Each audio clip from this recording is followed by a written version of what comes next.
But I don't want to be a secondary character. Hey, buddy. Hey, how's it going? All right, mate. Welcome to a bonus episode of But I Don't Want to Be a Secondary Character. My name is Ivan. And I'm Stephen. And we are having a break over Christmas and New Year's at the moment, and we're bringing out new episodes in January 2021. But Steve and I talked about this for a while, but we've realized that so many actors from Seinfeld and actresses, passed away. Lots of people who were involved in the show. There's been at least, I think, like 11 or 12 people who've died, especially like Jerry Stiller and Renee Santoni and Richard Hurd and, lots of other people. And we thought, you know what, Steve, I think we should do like an In Memoriam, we can pay tribute to their legacy and we can talk about our favorite things that they've done on the show and maybe talk a bit about their careers overall. Yeah, I mean, every year since we've started the podcast, there's been at least one or maybe two, major actors who've passed on. But this year seemed especially notorious for that. I guess it's just the age group. A lot of the people who we'll talk about, are sort of in their 80s or 90s. So,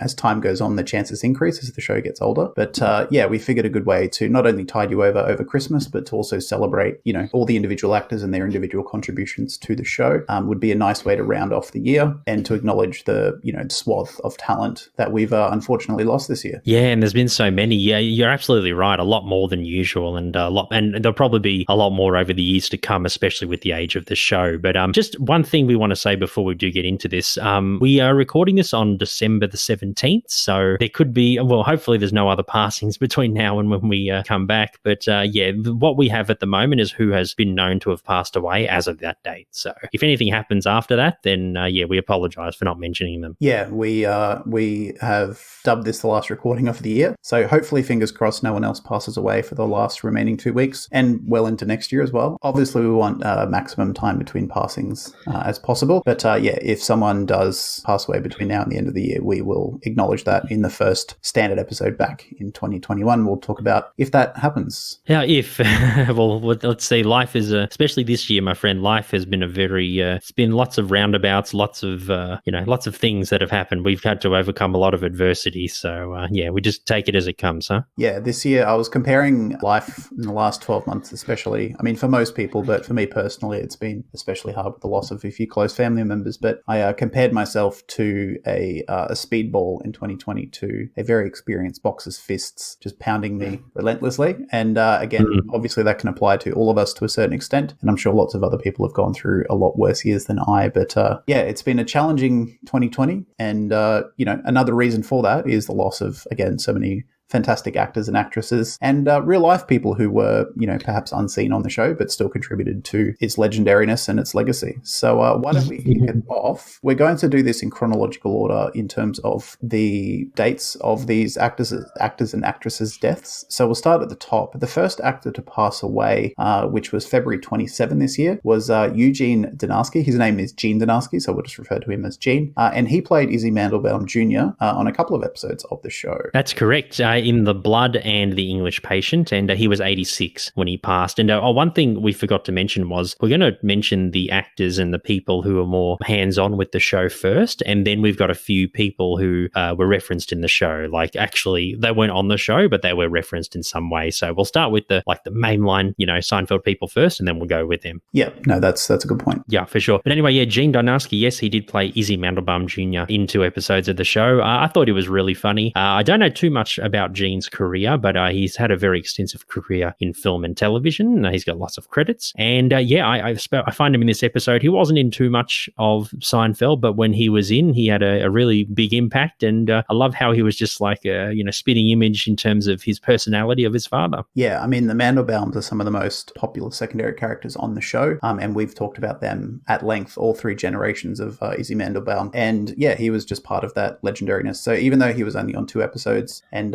his character in both isn't sort of pivotal or imperative to the storyline, definitely a lasting memory and a lasting legacy in terms of, Seinfeld secondary characters, which is what we concentrate on, and just among Seinfeld fandom in general. You did say that you weren't aware of much of what he's been in outside of Seinfeld. I've got a very summarized filmography for him. Just going through it, I think the most notable appearances were he played a character called Ike, Close Encounters of the Third Kind, which was a, transformative movie for a lot of Fatal Reasons for sci-fi and for Spielberg especially. Oh, yes, he was in that movie, of course. Yeah, he also Yes. played a role Quinteros in Star Trek: The Next Generation. That was in 1988, but he also played a couple of characters in Star Trek in the 60s. So he played a role in 1966 called Ben Childress, and I don't know the specifics of these roles, whether they were major or minor roles. I'm just reading the characters' names that he played. Yeah, and then again in 1969, he played he double dipped, so to speak. He played a second character in the original Star Trek series called Krodak. Sounds like an alien evil guy.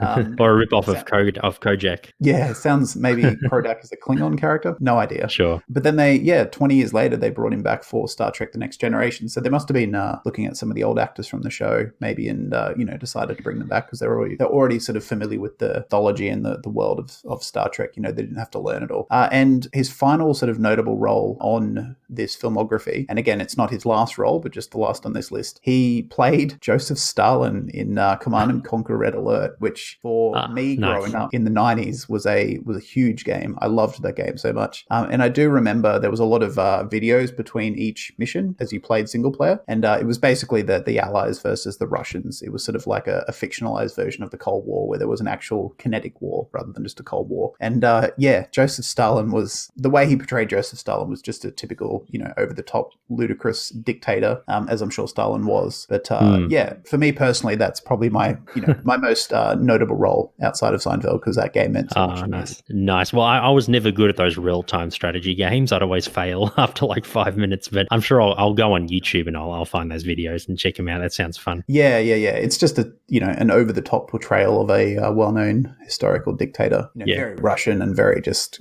insane. But, worth checking out if you can track him down. For sure. And Gene, like I said, he was only in 2 episodes, but he was very fun. Yeah, indeed. Yeah. Anyway, next one I have Sam Lloyd. He passed away on April 30th of this year. He was 66. He played Ricky in 2 episodes of the show. He was in the Cigar Store Indian where he tries to seduce Elaine in his nerdy sort of way. And he's also in the final scene in the episode The Pie where we see how the Elaine mannequin was made. He's the creator of the Elaine mannequin. Yeah, it's such a strange bringing back of his character. It's an excellent one, but it's one of those, mysteries that as you're watching that episode, you're like, where does this mannequin come from? Because Elaine's trying to figure that out. She's like, where does this come from? Who makes it? And she is sort of running into roadblocks. And then right at the end, it just smash cuts to him making the mannequin. And I think it's a perfect callback because as soon as he saw Elaine on the train, he was obsessed.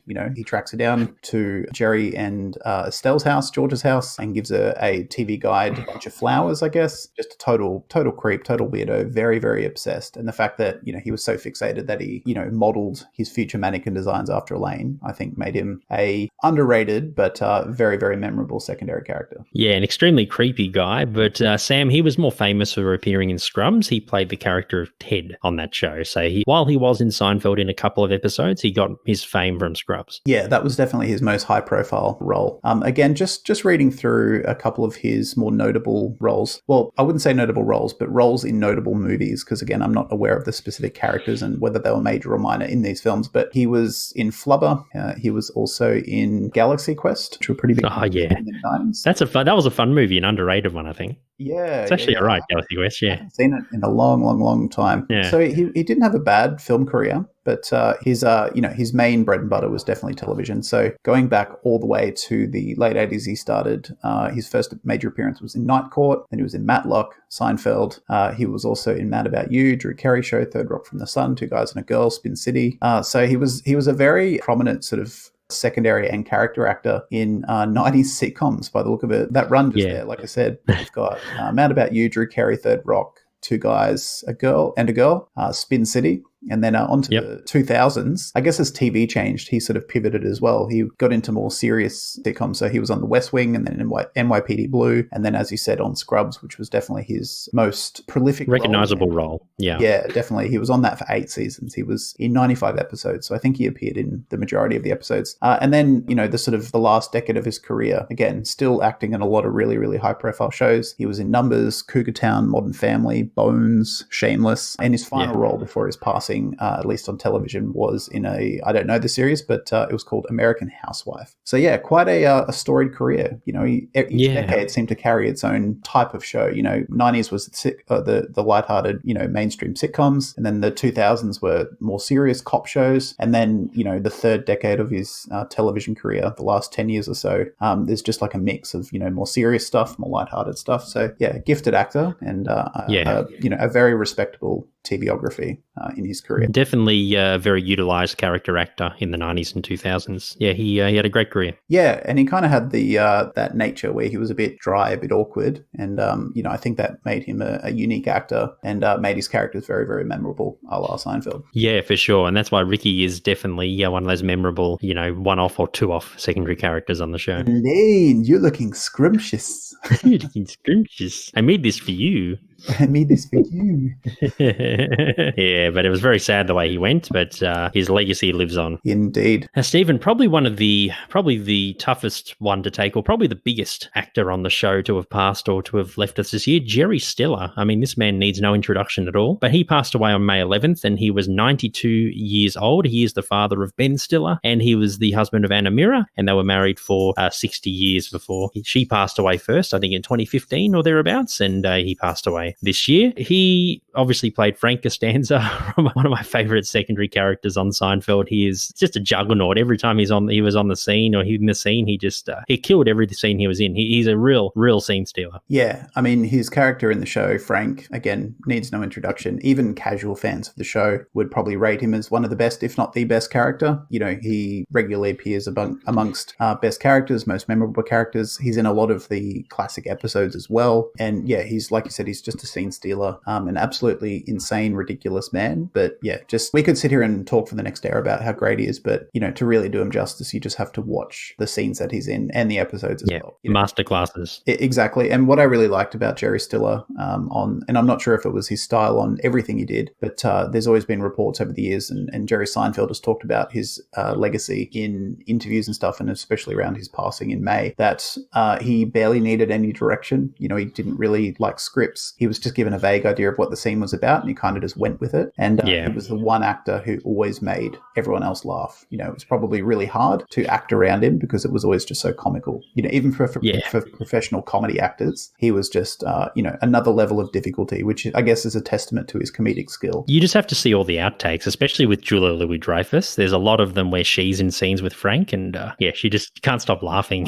His delivery is just impeccable, and I think he's probably one of the greatest actors to ever grace the show. For sure. And given his age, he has a very, very, very comprehensive filmography. Again, I'll just go through from the start of his career until towards the end some of the highlights that catch my eye. So he was in Hairspray in the 80s. He was in A Fish Called Wanda, which is awesome.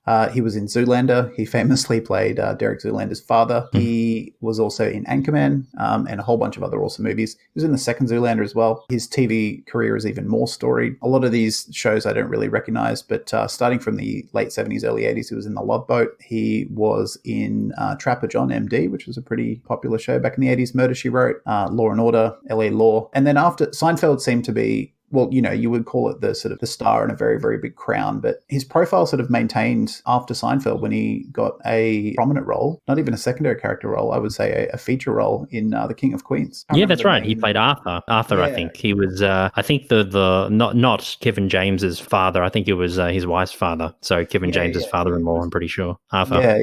Yeah. You could sense a lot of inspiration from Frank Costanza. He wasn't as insane and deluded, but he was a bit, he was a bit grumpy, a bit irritable, and he'd lose it every so often. But and I think that's really, really cool that an actor in their 70s or 80s, or when he started in Seinfeld, he would have been, I guess, early 60s, maybe mid 60s. Yeah, thereabouts. And that win carried for 2 decades. It wasn't just sometimes actors get a second wind and it lasts a couple of years because they're in a big movie and then they kind of fizzle out again. But he was so good in Seinfeld that for 5 or 6 years while he was in Seinfeld, and then another nearly 10 years in The King of Queens, is really impressive. He was really prominent in the 2000s, and especially with his his roles, like you said, in Zoolander. Well, it was his son's his son's film, but he was in other prominent shows, and it goes to show, especially at his age, he was able to get being pretty good films and TV shows even into his 80s. Yeah, which is not common. Most actors in their 60s, 70s are either retiring or their career's winding down. It's rare that they get a second win, and then that second win is actually more popular than the peak of their career, maybe in their 20s and 30s and 40s. So yeah, very impressive as an actor. Comedic skill, nearly unmatched, I would say. And Frank Costanza, like we've said at the top of his section, is just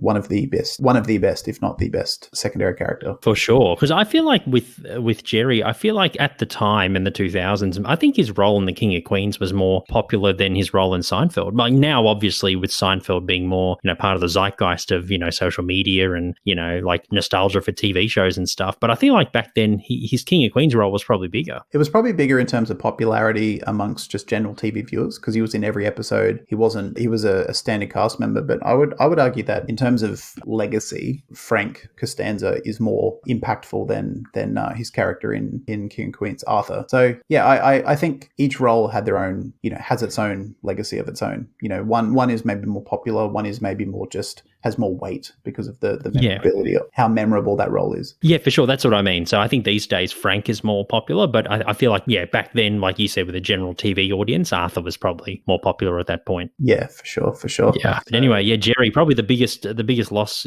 from the show that we've had this year. Definitely. The one that was felt most amongst Seinfeld fans, I would argue. And, and just to say that as well, we're not saying that anyone's passing is any more or less important than the other, but just given the legacy of Frank Costanza, and he was probably the most popular secondary character who did pass away, actor who played a secondary character who passed away, just that in and of itself as well, just added to the loss that everyone felt. And it actually caused, and this is it doesn't, again, add anything to his passing, but it is worth noting that Michael Richards, after more or less being silent in the media for, 11, 12 years after a much publicized breakdown, I guess you could call it, or rant at a comedy show, which I'm sure you will know about and you can look up if you want to, but we won't go into that here. He actually jumped on Instagram purely to pay tribute to Jerry when he passed. He put up a really, really touching post and he talked about what an inspiration he was and how he raised the standard of everyone on the show when he was on set. And I did check that Instagram profile before we started recording, and it's still the only post on that Instagram. Yeah. It's the only social media, or the only sort of, any form of social media that Michael Richards has. So he did it just to pay tribute to Jerry. So it was very touching. Yeah, that's right. Anyway, we've got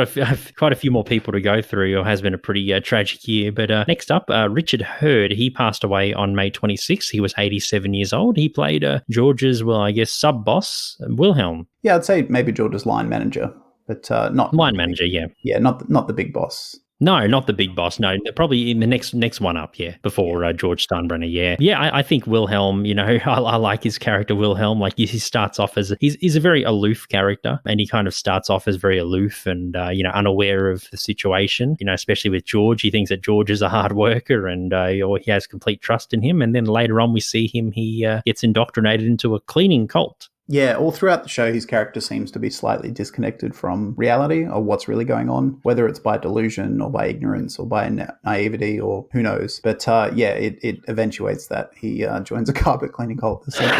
Yes, joint cleaning. It's good. Yeah. So again, just touching on the highlights of his filmography, going back to the 70s, he appeared in All the President's Men. He appeared in Planes, Trains and Automobiles. He was in Sergeant Bilko. And towards the end of his career, he was in a few movies called Anne Nicole, Dog Days of Summer, and Alienable. But again, much like Jerry Stiller and most of the actors who we've talked about and will talk about, TV was where he really shone. He was in, more or less 50 to 60 shows all the way back to the early 70s. Ones that really stand out, Starsky and Hutch, MASH, Dallas, the Misadventures of Sheriff Lobo. He was in The A-Team, Knight Rider.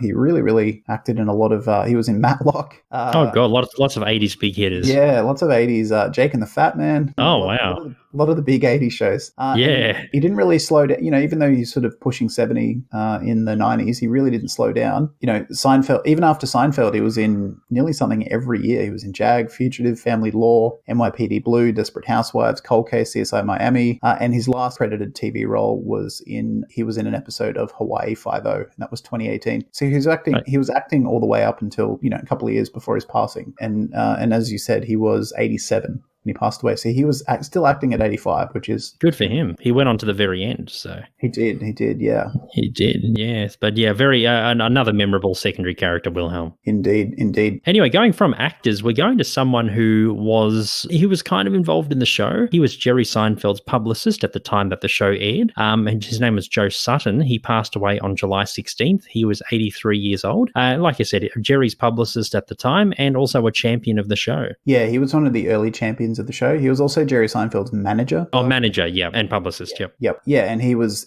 sort of, one of the many people responsible for taking Jerry Seinfeld from a mid-level comedian in the 80s and, helping guide him and make the right decisions. And obviously with Larry David and a whole bunch of other people at NBC and probably other people we don't even know about, turning Jerry Seinfeld and then the show Seinfeld into the, cultural landmark that it was, and will ever be. So I don't really have a whole lot about his professional career here, whether he was a manager just for Jerry or whether he, managed other people as well. But a big loss, I'm sure, felt amongst the sort of the more industry side of the industry, the back end of the industry, more than the sort of celebrity public facing stuff. And the fact he was championing the show at the very start, goes to show that he knew, lots of others of people didn't think that Seinfeld would be a hit, but Joe, he saw what was going to happen and he knew that it was going to revolutionize TV the way we see it, especially comedies at least. Yeah, for sure. And sorry, I did say before that I didn't have a list of many of his other professional clients, but just looking at an article here, he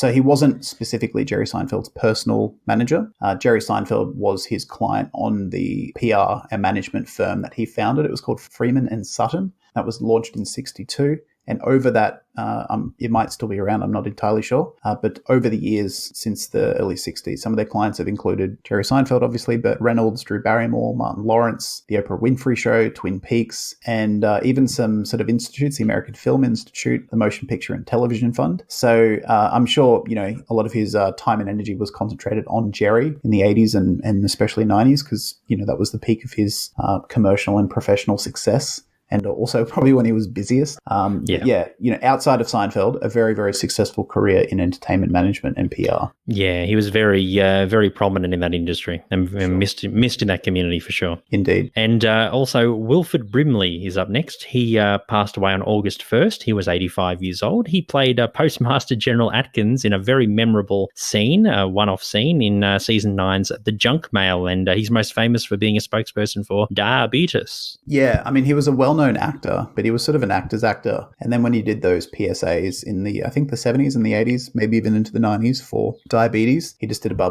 bunch of public service announcements, recommending that people go get tested for diabetes.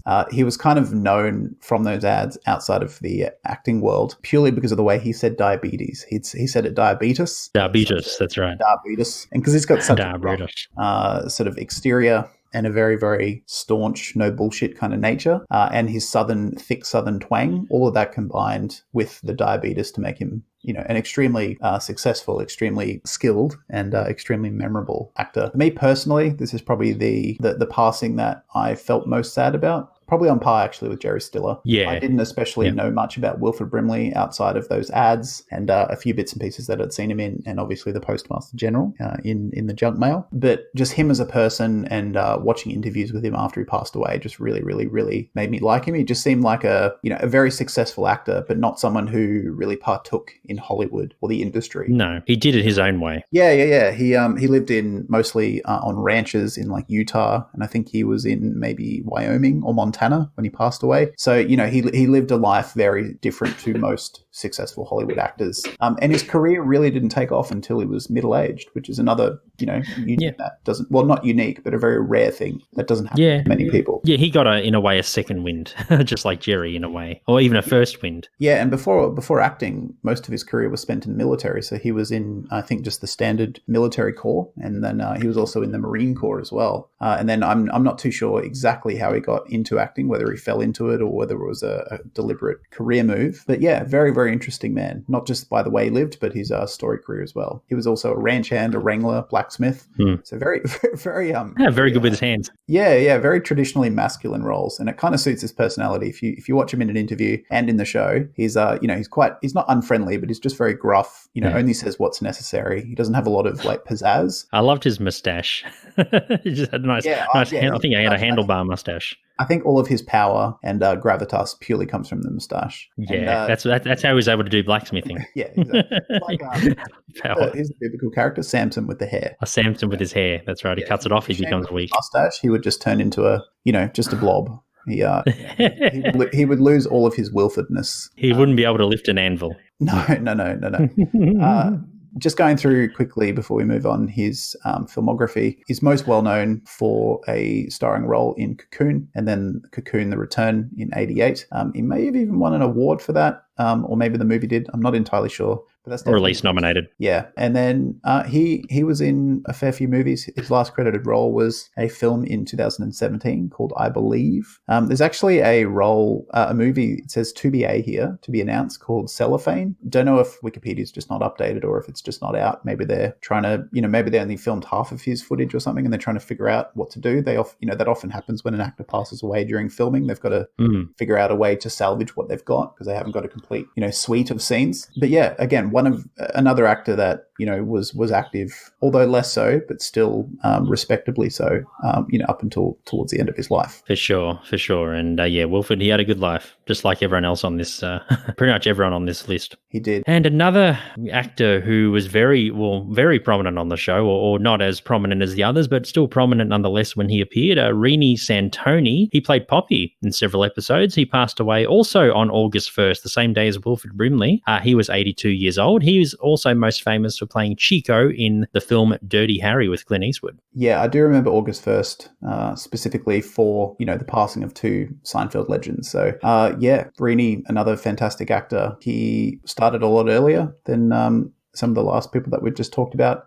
He started acting at a very young age. Like you said, he was best known for his role in Dirty Harry. But again, he featured in quite a lot of other roles in excellent movies. He was in 28 Days. He was in Private Parts, underrated film, Groundhog Day. He was also in Cobra, again, another underrated action film from the 80s. He was in tons and tons and tons of movies. Yeah, just fantastic actor and fantastic secondary character. Poppy and is another top character, that we've talked about at length and is much loved by the Seinfeld fans. Yeah, for sure. And I've washed my hands. Well, pre-COVID, watching Seinfeld, I washed my hands more regularly than I should have, but now COVID has basically reinforced it for me. So I have Poppy to thank for that. Yeah, there's a really healthy, obviously, Seinfeld meme community. A lot of Seinfeld scenes, classic Seinfeld scenes, are usually memed into and adapted into whatever's going on in the world. And I would say that the most popular, maybe not the most popular overall, but the most increase in memes was anything to do with Poppy this year with COVID and hygiene and hand washing. So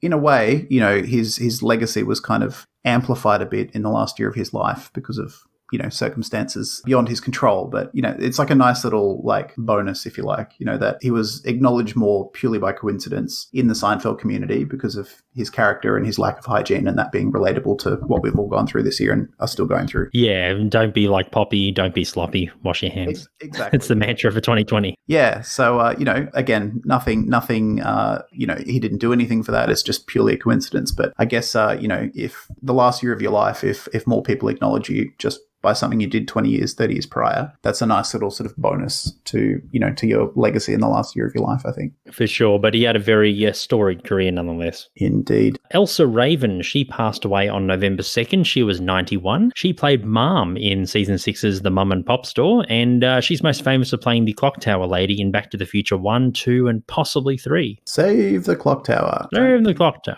Can't remember if she was in 3. Let me just check that out. No, it looks like she was only in, the first 2. First 2, yeah. But, she did play Mom in the Mum and Pop Store. And, she's the one where Kramer says they should get the wiring, sorted in the shop. The wiring that they haven't touched in probably 30 years. And then they get done for it. They get in trouble. Yeah. And she, like all the other actors that we've talked about so far, as well as the role in Back to the Future. She's also appeared in Indecent Proposal. She played a role in Titanic. She was also in The Postman Always Rings Twice, Twilight Zone movie from 1983, The Amityville Horror from 1979, and lots and lots and lots of others. So again, another storied and prolific career for Elsa. Yeah, for sure. Lots of good things she's been in. That's right. And the last person directly involved in Seinfeld, not an actor, but rather the director for the very first episode of the show, the Seinfeld Chronicles pilot, Good News, Bad News, whatever you want to call it. Art Wolfe, he passed away on November 16 and he was 82 years old. So he has had a prolific career as being a director and a producer and stuff, but Art was most famous for directing the first ever episode of the show. So quite a milestone. Yeah. So, I mean, the pilot, we talked about this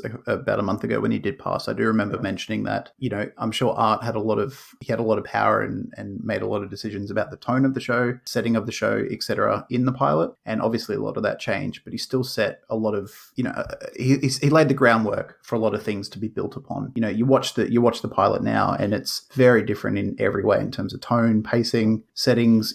Elaine's not even in it. There's a different female character. I can't remember her name. Claire, the waitress. Yeah, but I've seen a lot of pilots that are literally different shows from the preceding series. But and even though there is a difference between Seinfeld Chronicles and most of the rest of the show, there's still a lot of commonality. So I would say that Art Wolfe's legacy, even though he was only involved in the pilot, was cemented just by the persistence of Seinfeld and then its eventual growth into what it is now. Yeah, he was definitely a part of something special. Yeah, and I mean, that's not to say that his legacy is only tied to Seinfeld.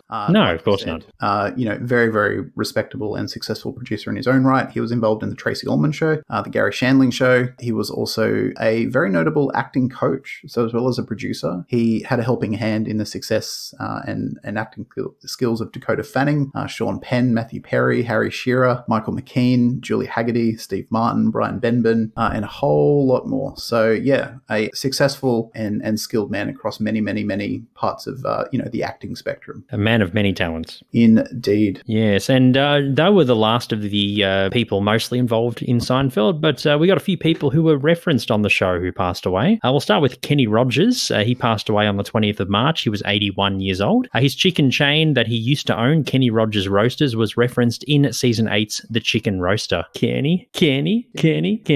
Yes, so his chicken shop, it was good product placement for him. I think so, yeah. Yeah, and obviously he wasn't on the show, but Kenny Rogers himself, very famous country singer, very prolific career, most famous for, he kind of crossed over into the mainstream with Dolly Parton when they did the crossover hit Islands in the Stream in the 80s. That was a big hit on mainstream radio. And Kenny's he's a legend in the country music scene. Yeah, and even before Islands in the Stream, a legendary duet with Dolly. His biggest solo success was The Gambler, which was kind of his signature song and one of those all-timer songs, I think everyone has heard that song at least once. Yeah. They might not know who it's by, but it's kind of one of those songs that has transcended its own genre, its own decade, its own everything, and it's just become like a staple song, and it will be forever. So not many people get to that, write a song that memorable that everyone kind of knows, even if they're not a fan of Kenny or anyone who writes those songs, but a very, very, very notable achievement, and a very good sing-along chorus, which is a metaphor for life. You got to know when to hold them, when to fold them, walk away, when to run. These are all good messages for life. That's it. He was also which I guess is slightly more relevant to the medium in which we spend a lot of time talking about, TV and movies. He was also a pretty well-known actor. So he appeared in a movie called Six Pack, played a race car driver, and it was actually quite a box office success. Never heard of it. Yeah. So I didn't know about this. I'm just reading off the Wikipedia. I didn't know either. I didn't know he was an actor. Goodness. Yeah. I had a feeling he was probably in like cameos for stuff, but I didn't think he was in full-fledged films. That's pretty cool. Yeah, I don't think he was like an A-list actor, but he did pretty well. A lot of singers who try to become actors or vice versa, the stereotype is that it's it doesn't usually go too well, but he did all right, relatively speaking. He also, and again, I know nothing about this, his song, I'm guessing, or whether it was just a copy of the title because it was so well known, was adapted into a made-for-TV movie series titled The Gambler. So there you go. Okay, there you go. So it transcended into other media, that song. It's so, it's such an influential and very memorable song. Yeah, that's right. For sure. And Regis Philbin, he's the next person. Well, he unlike Kenny, rather, he was on the show, but he played himself. Regis Philbin, he passed away on July 24th. He was 88 years old. He appeared as himself on his talk show with Kathy Lee Gifford in season 5 finale, The Opposite, where Kramer shows off his coffee table book about coffee tables. And in that scene, I love it how Kramer's antics, he just becomes more, Kramer as it goes along. And Regis, he's like, wow, this guy's bonkers. This guy's bonkers. Yeah. And I vaguely remember when we did that episode that apparently, I think, and I could just look this up to confirm, but I'm pretty sure Regis didn't like that line and he wanted to read No. it, but everyone else liked it so much, or they were just like, yeah, nah, it's staying. And even if he didn't like it, after the show, well into, his career after Seinfeld, it's kind of good that it was kept that way because it's such a memorable line. Yeah, it is. And I like how they were playing themselves, Regis and Kathy Lee, and on their own show. And it was kind of like, a real life show that Kramer was in, which was great. And Regis, he's had a very prolific career. He was also the host of Who Wants to Be a Millionaire, I believe, in the US for many, many years. And Kathy Lee left the Regis and Kathy Lee show. And I think I forgot the name of the other person, but he stayed on that show for another 10 or so years with different co-hosts. Yeah, so it was Regis and Kathy Lee. And then after that, he got another co-host. I can't remember her full name, Kelly someone. But after Regis and Kathy Lee, it became Live with Regis and Kelly. And that show was as successful as, Regis and Kathy Lee, which is no small feat. That's right. And Regis and Kelly got involved in 2001 on the show, and he left in 2011, and the show became Live with Kelly. Oh, well, there you go.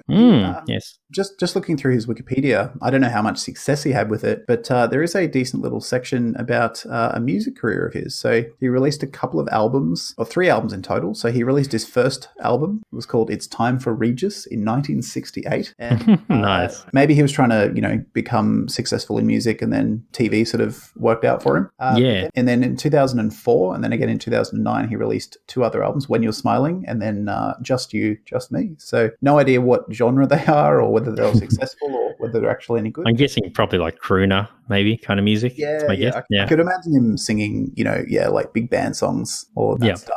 Yeah, for sure. That style, for sure. By his look and by his style, even by the sound of his voice. He's got a very smooth voice. So I could imagine him, punching out some Frank Sinatra and stuff like that. All those big classics. And he was once called the hardest working man in show business. He actually holds, as of now, the Guinness World Record for the most hours on US television. Wow. So he was very popular and a very, very influential TV host in the US. Indeed. And the final person to be referenced in Seinfeld, which we did report on in Seinfeld News, I think a week or two ago, very recently, David Dinkins, the former mayor of New York City. He passed away on November 23rd, and he was 93 years old. He was referenced in season 5's The Non-Fat Yogurt, where Elaine suggests to Lloyd Braun, who was his, helping with the Dinkins campaign at the time, to suggest the name tag idea for everyone in New York, and that cost him the election. Yeah, Elaine, suggesting a pretty harmless and practical idea, inadvertently brings upon the downfall of David Dinkins' political career, and also Lloyd Braun's psychology and just life in general. It's a huge disaster by one sort of innocent, harmless suggestion. But David Dinkins, as a mayor, was extremely, prolific. He was the first African-American mayor to be the mayor of New York, and politically speaking, he achieved a lot. He did a lot for cleaning up New York, quote unquote, cleaning up New York after sort of the grimier, grungy, that's not a word. Grungy. So he was around, he was mayor when grunge came out, so it makes sense. He was wearing his flannel and Doc Martens. Yeah, I can imagine. Singing Nirvana. He did a lot to clean up New York's crime, and he did a lot to bring back tourism and just the classiness of certain parts of New York. And then that was continued via Rudy Giuliani in the 90s and the early noughties. I mean, that's sort of what he's most well known for, but I'm sure he achieved a lot of other successful political outcomes through his career. But, in popular culture, those sort of things aren't really well known. But, if you like politics or are interested in political careers, just judging by his Wikipedia, which is a mile long, it looks like he did quite a lot. Yeah, quite a lot. Yeah, I'm not familiar with New York politics, but I have heard of David Dinkins, and I'm sure he's done lots of good things. Yeah, for sure. And just the fact that he was the first African-American mayor, whether he was politically successful or popular or not, that in and of itself is extremely notable. Much like Obama, a lot of people criticize Obama for his lack of achievement, but just the fact that he was a black person elected to such a high office, is an achievement. And, that's in and of itself worth, remembering and respecting him for. Yeah, and the fact that he was on Seinfeld just makes it a bit better. That's the cherry on top. That's the cherry indeed. Anyway, that was our In Memoriam for 2020, our very first one in the entire series. So thank you so much for listening. We're enjoying our Christmas and New Year break at the moment, and we'll be back in a couple of weeks for The Airport from season 4. We'll be back with regular Bidwabask episodes. You can support the show on Patreon and PayPal for one-off donations, and Patreon for a very low monthly fee. You do get bonus content, including this episode earlier than everyone else, as well as bonus podcasts, Curbcast and Season 11. And you can find us on social media at BIDWBASC and email us bidwabaskpodcast@gmail.com. All of those details are in the show notes. Indeed. Take care. This year has been an absolute shocker, and we appreciate you all listening with us, and we hope we've brought you some sort of peace or escape or distraction or humor or anything positive in what I said, like I said, has been an extremely overwhelming and challenging year for pretty much everyone. And 2021 looks a lot more hopeful with a vaccine and a shift in a whole bunch of other things. And we'll only be podcasting for another 3 or 4 months in this form, but we've got lots of cool things planned for the remainder of Bidwabask as we wrap up the remaining episodes that we haven't talked about yet, and further on into 2021. So again, thank you for listening. It's been a tough year. It's almost over, and we hope you enjoyed this little In Memoriam, and we hope it inspires you to go and read about these people, because they're all excellent in their own right, and just 12 more reasons to love Seinfeld. Yeah, and go back to watch the episodes that they were in as well, or at least their most memorable ones for people like Jerry Stiller and Richard Hurd, who have been in several episodes. I encourage you to go back and watch those scenes again. Yep, that's exactly right. My name's Ivan. And I'm Stephen. We'll see you in 2021 for the remaining or final episodes of Bidwabask. Take care of yourselves and each other.